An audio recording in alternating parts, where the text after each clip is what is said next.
Merlin ferma ses yeux et se couvrit le visage. Le jour déclina sans que Merlin s'en aperçoive, tout entier absorbé par sa tâche morbide, et avec le crépuscule vint le froid, une brume rasante qui recouvrait peu à peu les corps étendus. C'est alors qu'elle lui apparut, seule, aussi droite et blanche qu'un cierge immobile, contemplant cette dévastation, sans même un frémissement. Comment ne l'avait-il vue jusqu'alors? Elle lui tournait le dos, debout au milieu du charnier, là où les combats avaient été les plus acharnés, au point que les cadavres y formaient des buttes, hérissés d'armes brisées et piquetés de flèches. Il voulut s'élancer vers elle, tout entier révulsé à l'idée qu'il ait trouvé avant lui le corps du roi. Mais elle ne cherchait rien, ni le cadavre d'Arthur, ni celui de Mordred. Comme si ce massacre se suffisait en soi, comme s'il lui était indifférent que l'un ou l'autre ait survécu, comme si elle l'attendait, lui.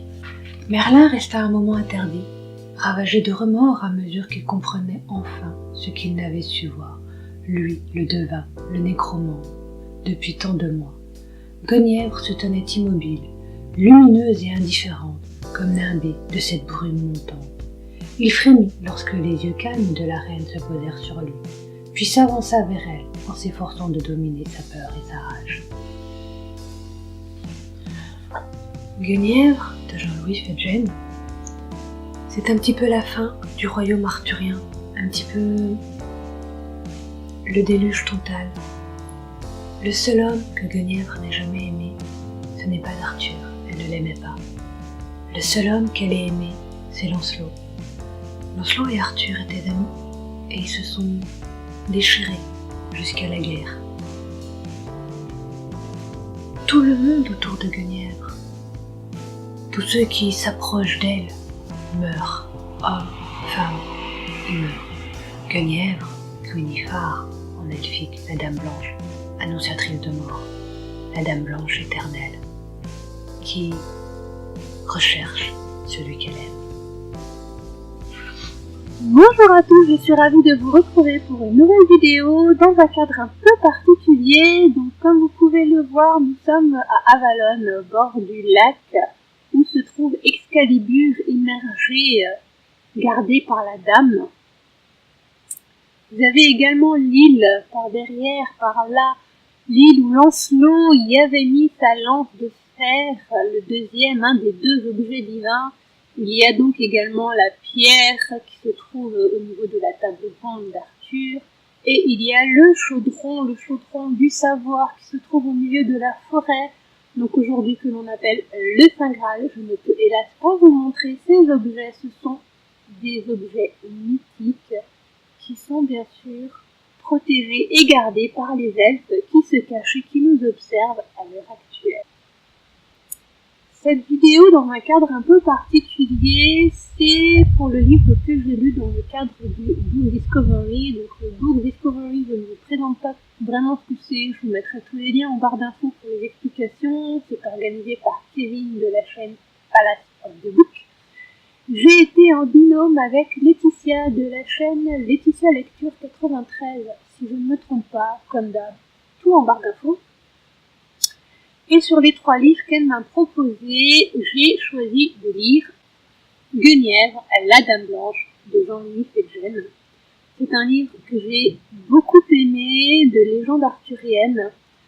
Une légende complètement différente, c'est plus un point de vue de Guenièvre, mais Guenièvre annonciatrice de mort, Guenièvre qui sème la pagaille. C'est un peu une histoire, une fin sur le monde arthurien, une fin d'Arthur, une fin de Lancelot, une fin de Morgause, une fin de Mordred. C'est vraiment la fin de tout le monde. Je dirais même la fin de Merlin, mais Merlin, on l'aperçoit à peine dans l'histoire. C'est un peu dommage, voilà. Merlin, il arrive, il fait ce qu'il a à faire, puis il s'en va en forêt pour partir à sa recherche pour le retrouver. Il a pas beaucoup de place en fait dans l'histoire. Arthur est un chevalier, un roi assez proche, dépeint assez proche de son peuple, de ses chevaliers, vu qu'il n'est pas repu dans sa tour, il s'entraîne avec eux, ils sont en reconstruction, c'est vraiment un peu, c'est un château de briques et de broc, dans lequel un petit peu il est décrit. C'est un roi assez âgé qui n'a pas de descendants et du coup va épouser sa cousine Guenièvre pour essayer d'avoir des descendants, puisque sinon ce seront ses neveux qui devront reprendre le royaume, ses neveux qui sont les fils de sa demi-sœur Morgause, qui a été mariée quand elle était jeune auprès d'un du roi et qui du coup est dans un royaume du Nord et ne s'y plaît pas du tout, il cherche toujours un petit peu sa vengeance. On y retrouve Lancelot, le beau Lancelot, le grand et fort Lancelot, un peu plus âgé qu'Arthur, mais plus prestigieux de par sa stature, c'est le premier chevalier, c'est celui qui sauve un peu tout le monde. On se retrouve toujours un petit peu dans cette trilogie, dans ce, triangle un peu amoureux, Lancelot, Guenièvre, Arthur. Mais dans cette histoire, Guenièvre n'est pas la gentille petite épouse qu'on peut avoir déjà lu ou vu dans d'autres légendes arthuriennes. Guenièvre n'aime pas Arthur. Guenièvre a un don. On apprend du coup dans l'histoire cette histoire-là, que sa mère est une sorcière. Sa mère est décédée en la mettant au monde. Et son père le lui a toujours caché. Pareil, son père découvre que la Guenièvre n'est pas celle qu'il a connue, celle qu'il a élevée, qu'à un moment donné, elle est complètement différente. Suite au mariage, puisqu'ils ont été attaqués dans le convoi qui les menait, le père s'en va, coupe les ponts, avec sa fille. Bon, ça, je vous laisserai découvrir le pourquoi du comment. Dans ce livre, on y retrouve donc tous les personnages, Arthur, que j'ai présenté, Lancelot, que j'ai présenté, Mordred, déjà dit, Guenièvre, Mordred, c'est Morgause dont j'ai parlé. Donc, Mordred est, dans cette histoire, le fils incestueux d'Arthur et de Morgause. Pareil, je vous laisserai découvrir un petit peu comment ils ont découvert ça, comment est Mordred, puisque du coup il a été abandonné d'une certaine manière, élevé dans un milieu rustre, dans un milieu cloisonné, et sa mère vient le chercher pour le mariage et lui apprend un petit peu les choses, puisque Mordred ne savait même pas qui était son père à ce moment-là. Et c'est la façon de l'annoncer lors du banquet qui est assez particulière. Je disais donc que j'ai perdu mon fil. C'est vraiment, j'ai beaucoup aimé l'histoire, ça se lit très facilement, Jean-Louis de Fetgène a une plume très agréable à lire. C'est donc sur ces derniers mots que je vous laisse.